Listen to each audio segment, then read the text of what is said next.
Ra's massive 120-meter Titan. What got upgraded or axed here? So what's up guys, Foxen here. Seems like the latest Attack on Titan Season 3 episode gave a good chunk of you nightmare fuel with this monstrosity. How fitting, juicy changes for the very juicy Turkey Titan. Can I even call it that anymore? So let's go ahead and get started. At the start of the episode, you saw Levi and the Survey Corps trying to go deeper into this crystal cave. Unfortunately, they got stopped by this blockade from Kenny's squad. You heard me mention this in my review a few days ago. At this point, anything you saw between Ra's Titan transformation and Historia trying to unchain Eren, anything that involved the Survey Corps and Kenny's squad was newly added for the Attack on Titan Season 3 anime. I don't really mind some connective tissue added, just to show what everyone else was doing.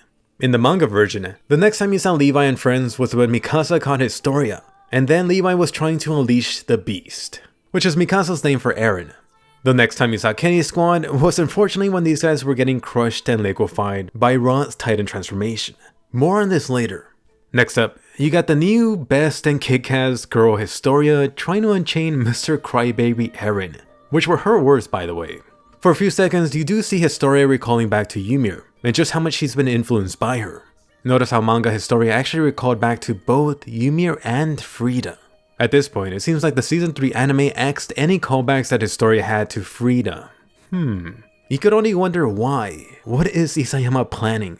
Next up, in the following shot where Historia is thrown against a wall, but then caught by Mikasa, you could clearly see Ra's medicine bag right next to her. There's a whole lot of Titan potion goodies that came out.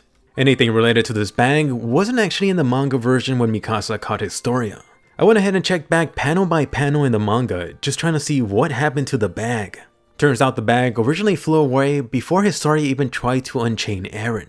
Also, major change. The manga version had 5 Titan bottles fly out, instead of 4 like the anime version. Next up, the rescuing Princess Erin scene.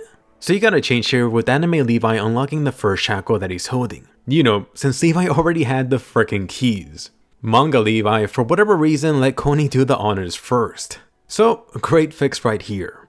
As for something extra added to Eren here, you had the new line from anime Eren telling Captain Levi and others to forget about him and escape.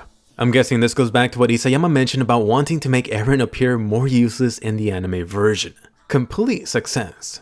Next up, in the following shot where you have Eren, Levi, and everyone else recreated the Toy Story 3 final moment scene. One thing to notice is how this whole platform they're standing on was way bigger for them in the anime version. In the following Eren app shot, oh cause they love these, you'll notice that lone Titan potion bottle to the side. In the manga scene, the full bag was still there. For the actual Titan hardening potion, there's a slight difference with the markings on it. It also looks like they made the bottle into glass, so you're able to see the purple Titan juices inside of it now. Oh, and the cave was a lot more reflective in the manga. Next up, Eren becoming the Alchemist Titan. There's a whole lot of new content added here. I personally found Eren's Titan crystal manipulation very interesting. I don't think it was just for show either. Eren's Titan crystal here resembles the plant roots rapidly sprouting. It's then followed by this almost stone wall also quickly expanding. Now, compare this to the manga version. You got Eren smashing that Titan potion, then boom shakalaka, instant Titan crystal structure created. You could bet that this thing wasn't made immediately, however Isayama didn't show you the step-by-step process in the manga. As for Kenny's squad here, Kenny's squad getting crushed got moved up here from the manga. Originally you saw this from Kenny's flashback sometime later on. You could go ahead and see the manga panel. I just removed the dialogue to avoid any possible spoilers. By the way, that whole scene of Armin and Mobilik carrying away Hanji, along with the church area getting completely destroyed, was a new scene added for the anime. This also meant these guys happened to be the first ones to witness Ra's beyond Colossal Titan. Quite the honor. Further added was this new shot from Erwin and his troops. It looks like they took a line originally from Armin. Once again, they're repeating how big this thing is, twice as big as a Colossal Titan.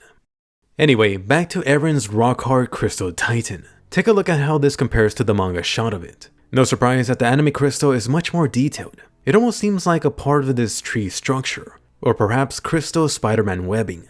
Oh, and yes, it's freaking blue crystal. I really wasn't joking around before about how many people called me crazy for only suggesting that Eren's Titan crystal would be similar to Annie's. By the way, a quick note about that mid-info card. Right here, this thing tells you about Eren's new ability to get his Titan hard. However, did you notice? It also mentioned the previous Hanji experiments too. This kinda sucks. I was thinking they would flash back later to Hanji's Titan experiments that they skipped over, but after this, I'm really doubting it. So damn it, I really wanted to see Eren doing Titan calculus. Next up, in the following scene you have Levi congratulating Eren for his new Titan ability. They could all finally restart that mission to plug the hole in Wall Maria. During this, Eren thinks back to the Titan bottle potion. As for what was cut here, which I found really strange, manga Eren asked around for Rod's bag. I mean, it's gotta have more Titan goodies in there. Unfortunately, Historia revealed the bag's fate. This thing got all crispy and burned up from Rod's heat. Sorry, Eren, but all random miracles have been melted and evaporated away. Come on, horse boy or potato girl, why didn't one of you grab one of these on the ground? Alright, now for Rod's Turkey Titan. Compare this to the first manga look of it. This thing got quite the upgrade for the anime version. This thing looks much more grotesque. The only bad part about it is that it doesn't really look like a turkey anymore. Overall, I am enjoying the facelift this thing got for the Season 3 anime. They even gave you much more Rod's Titan in Season 3 so far. Compared to the manga chapter, you hardly saw this thing. As for the Rod Titan rampaging away, Erwin's group was the first one to come close. Right here, they notice how everything it comes in contact is set ablaze. They also think this thing must be an abnormal Titan since this colossal beast is ignoring all humans around it. Originally, both of these observations were made by manga Armin when he got out of the cave. Anyway, back to Eren on the cart. Before Erwin even met up with them, the anime cut out something for Eren. Manga Eren actually tried to use his Titan Scream or Command ability from before. You know, how he controlled Titans at the end of Season 2. Eren was trying to see if he could use his Titan controlling powers again to command Rod's Turkey Titan. However, no luck. Eren was just punching away at the air for nothing. I don't know why they cut this out, I really wish they kept it in. As for Erwin arriving here, Erwin asked about their casualties. Anime Hanji at this point couldn't even get up. In comparison, manga Hanji was much more lively with their greeting to him. It's almost as if anime Hanji got injured much worse.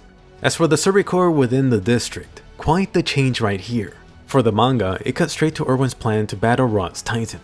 For the Season 3 anime, you got Levi informing Historia about Erwin's orders to make her queen. Right here you have so much mix and mashing from one scene that was cut from earlier. Originally, manga Levi did tell Historia to become queen, but this happened way earlier. It actually took place before Eren and Historia were even kidnapped. At the time, manga Historia was still very much lost and trying to find herself. Of course, there was no way this broken down Historia would even think about taking this new role as queen.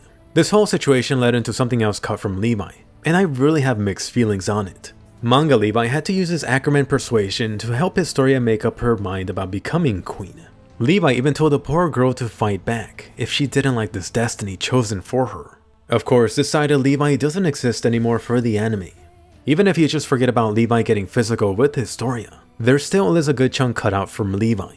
After he drops Historia, his whole conversation here is really telling from Levi. Manga Levi goes ahead and asks her whether she really thought those around her would be around the next day.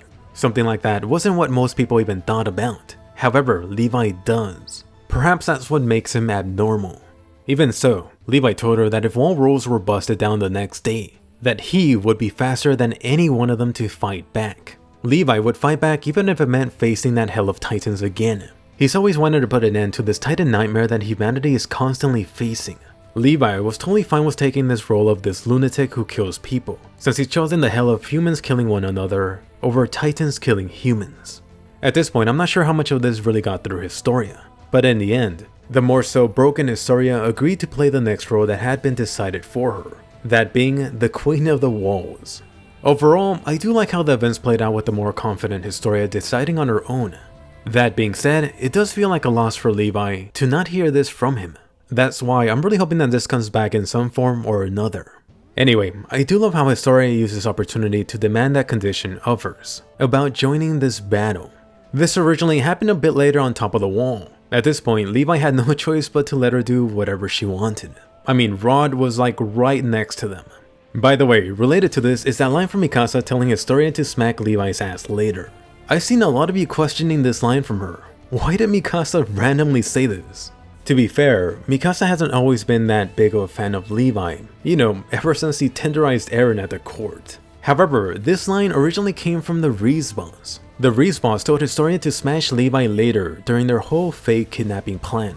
Since the Reiss boss was mostly cut out of the anime, the line was given to Mikasa instead. So, hope you enjoyed this more detailed breakdown. Definitely like and subscribe if you want to see these weekly. Raw's massive Titan versus the Survey Corps is coming. Place your bets. By the way, really quickly, I recently did a huge Patreon update. Please go ahead and check it out and become a supporter if you can. The lowest tier is only $1 and that includes Discord access. Really trying hard to bring on my buddy John to help out with the channel, so please take a look. But anyway, more important, let me hear from you now. Question of the day. How much better or worse do you find Raw's Turkey Titan compared to the manga? Do you like the CG? And is there any way to bring back that key Levi Cena? Anyway, definitely give a colossal thumbs up and subscribe. If you're new to the channel, I put out 5+ anime videos here every week. Be sure to check out the other 7-3 changes videos. I can't believe we made it to 8. Right now I am working on Raw's Titan video, which is coming up. So be sure to hit bell notifications, subscribe, and I'll see you guys later.